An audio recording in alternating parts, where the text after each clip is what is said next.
I don't think this tutorial needs much of an introduction. HTML is of course the language used on the internet, mainly for the structure and content of websites, but used in nearly every website nonetheless. I'm going to be using Notepad in Windows for this tutorial, just to demonstrate how easily you can create an HTML document. Hopefully by the end of this tutorial you'll have a good understanding of the structure of HTML. You'll not be an expert, but you should have good knowledge of essentially how HTML works, which you can then build on and progress from there. So, we've got a blank document here in Notepad. HTML is made up of tags. Now, a tag is how HTML defines different areas and sections of the document, and it's how a web browser would read and interpret the code essentially. So the first tag you need in HTML is simply the HTML tag. Now most tags in HTML need opening and closing. So you see up here we've got the opening HTML tag, simply the word HTML in between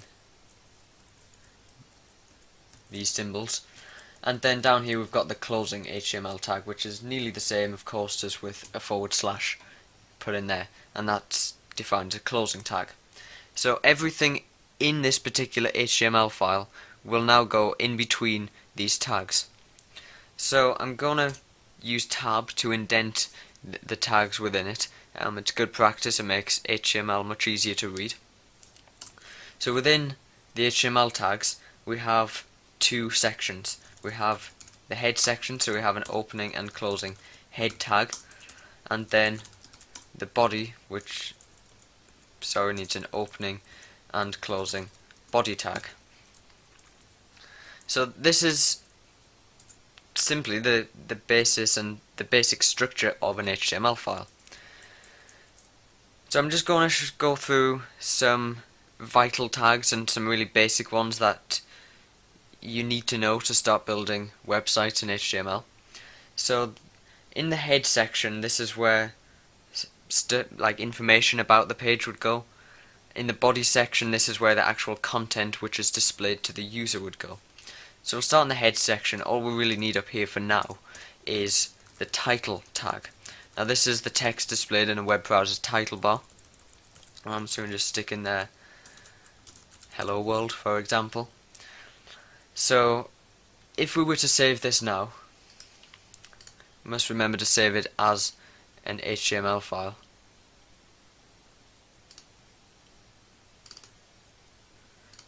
You can just change in Notepad the save as type to all files and then type .html simply as the file extension.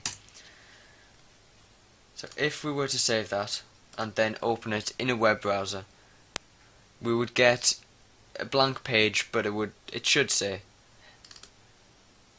hello world in the title bar. Okay, so we've got a blank page, but it says hello world up here in the title bar.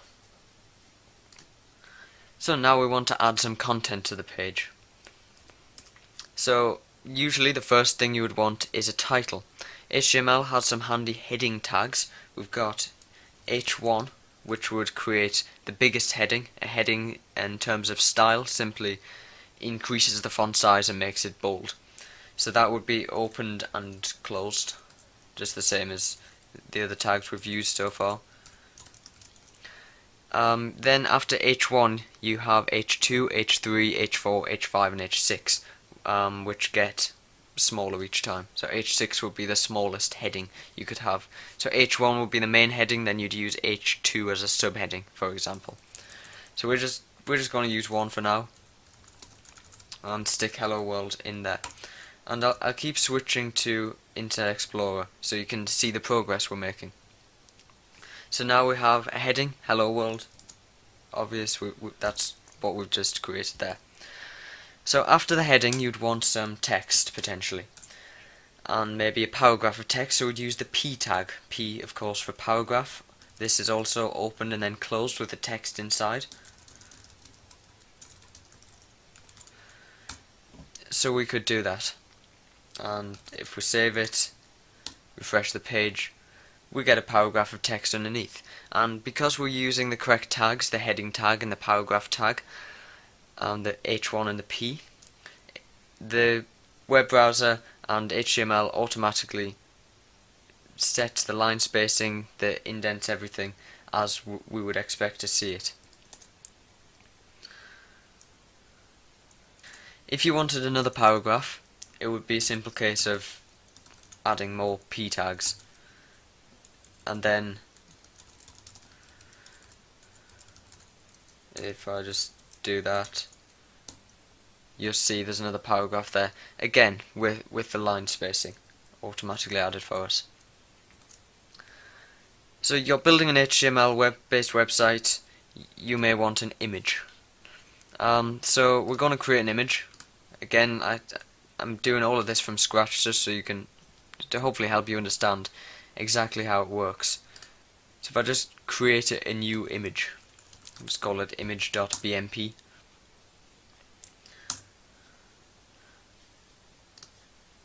Of course it's just an empty file at the moment. So we can just create an image.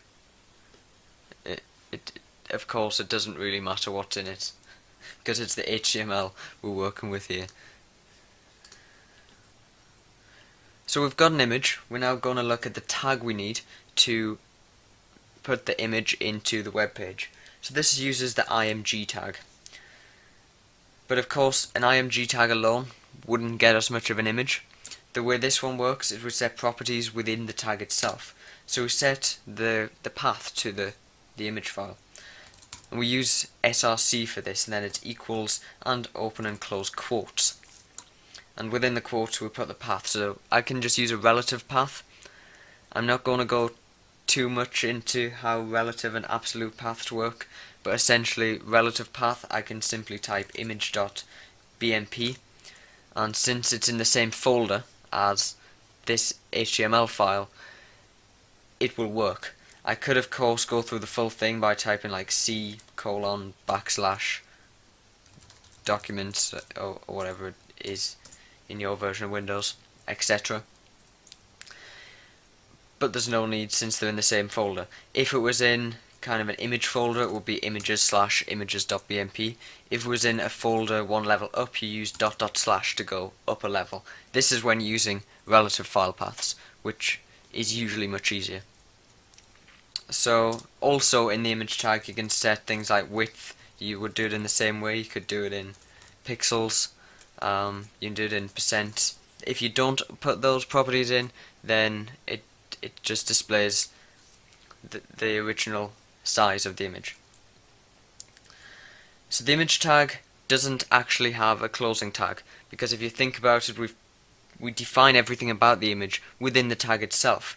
So if we opened and closed the tag, there's nothing to go inside. So what we do, we can't just leave it like that. So it's a self-closing tag. We just put a / at the end of the tag before, like, essentially closing the opening tag, and that makes it open and close all at once. So if we save that and go back to our web page, we can see that lovely image I just created in Paint. So it's as simple as that to add an image to a web page using the img tag. So I'm going to quickly go over a couple more tags that you would use on a regular basis. If, for example, we had another sentence in this paragraph. This is my first web page. I hope you like it. Just so you can see what that looks like, as you'd expect. This is my first web page. I hope you like it. But what if we wanted that second sentence on the next line? Yes, we could use another paragraph tag and put it in a new paragraph, but that's not just the next line, that's a couple of lines down.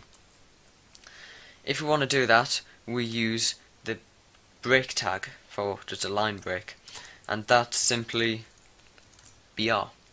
Now again, there's nothing that could go inside of a break, so this is another self-closing tag. Now you could just do it like that, that would work in HTML, but that's probably a better way to do it. So if we save that and have a look at the results, you can see it just goes on to the next line without leaving any spaces. So the final tag I'm going to show you in this tutorial, probably not one you'd use loads, the HR tag. Now this creates a horizontal line across the page. So again, there's nothing that could go inside a horizontal line, so it self-closes. It's as simple as that. It'll sort out the spacing for us, hopefully. And we get a grey line across, so you could use that to separate different sections of a web page. So we've created a basic HTML page. Just to recap, we've got the HTML tags, which everything else goes in, and then inside the HTML tag we've got the head and the body tags. Inside the head tag we put the title tag, which is what displays in the title bar of a web browser, and inside the body tag we have the heading, the paragraph, the horizontal line in this case, another paragraph, and an image. Not a fantastic web page, but that is the basic structure of HTML. This is the kind of thing you need to know to start building advanced websites, so hopefully you now understand how tags work. You open them and close them. Various tags self-close or don't need to be closed because they have no end tag. Of course, this web page is not on the internet, it's just on my hard drive, or in your case on your hard drive. No one else will be able to see it. To get it online you'd have to find a web host and upload it. There are free ones out there, but again I'm not going to cover any more than basic HTML in this tutorial. So good luck in creating your first web page, and I hope you can then progress to build a full website. Thanks for watching.